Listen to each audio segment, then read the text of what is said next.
Watch a modern Sabrina Carpenter performance, and you'll see tens of thousands of fans screaming along to highly suggestive R&B-laced pop anthems.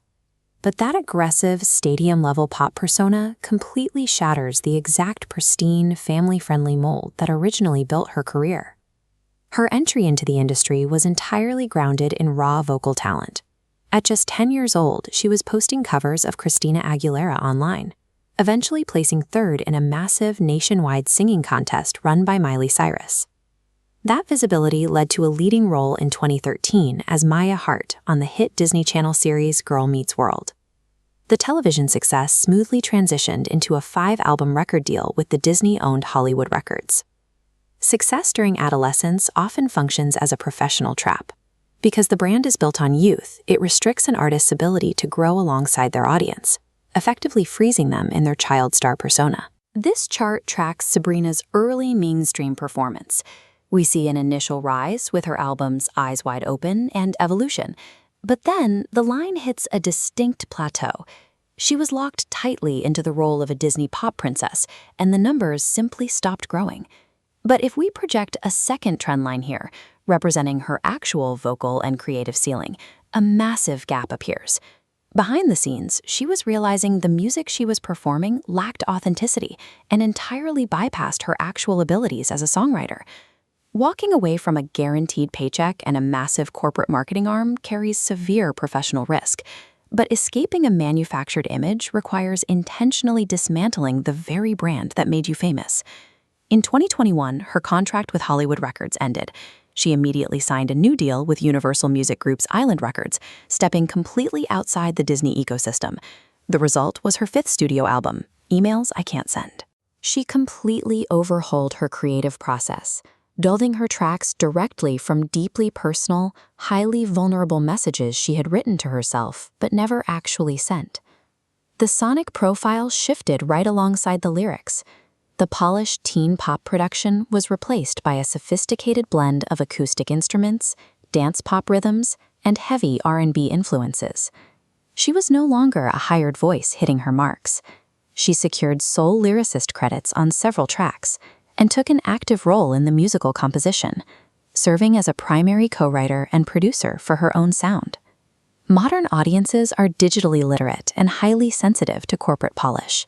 Capturing their attention requires an artist to strip away the PR filters and offer genuine, unfiltered access to their actual thoughts. She took that unfiltered approach directly to the stage. During her live shows, she began ending her track Nonsense with highly suggestive, completely improvised outros. Clips of these performances rapidly circulated on platforms like TikTok, loudly broadcasting that her family-friendly era had ended. This newfound edge caught the attention of the industry's highest tiers. In 2023, she secured an opening slot on Taylor Swift's Eras Tour, which placed her persona in front of stadium-sized global crowds. The true test of her new independence arrived in late 2023. She filmed the music video for her single Feather inside a Catholic church in Brooklyn. The video featured violent and provocative imagery, immediately triggering intense backlash and investigations from the religious institution. A corporate PR team would have immediately issued a sanitized apology. Carpenter instead noted that she had received advance permission from the church to film, and casually responded to the outcry with, "Jesus was a carpenter." Surviving and weaponizing that outrage transformed her brand identity.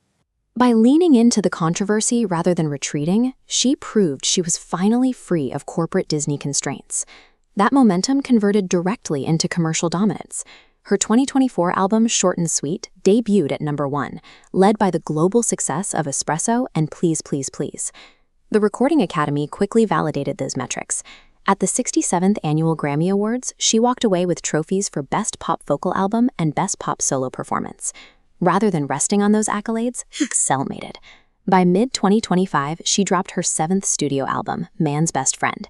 It sold 366,000 units in its first week, while its lead single, Man-Child, debuted straight at #1 on the US Billboard Hot 100. The rapid succession of global hits across 2 different album cycles signals her transition from a viral moment into a permanent fixture of the pop landscape. All those early years spent inside the corporate machine weren't wasted. The grueling production schedules and demanding live performances built an incredibly durable foundation of technical skill and professional resilience.